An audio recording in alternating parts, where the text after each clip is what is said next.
Rasulullah sangat anjurkan untuk you baca Al-Quran.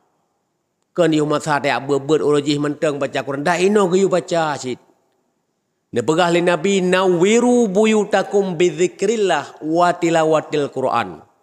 Wala tattakhiduha kuburan. Sinarilah rumah-rumahmu dengan selalu membaca Al-Quranul Karim.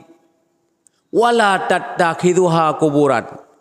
Jangan sekali-kali engkau jadikan rumahmu yaitu bagaikan kuburan. Kiban makna rumah lagi kuburan? Sunyi daripada Al-Quran. Asyik tajak tengah-tengah malam dalam lampu kuburan. Nah orang baca Quran. Hana. Tegedi na bisa na tu Quran. Hana orang payah ada peluang. Makanya kepegah rumah tanya. La tattakhiduha kuburan. Jangan sekali-kali rumahmu kau jadikan bagai kuburan.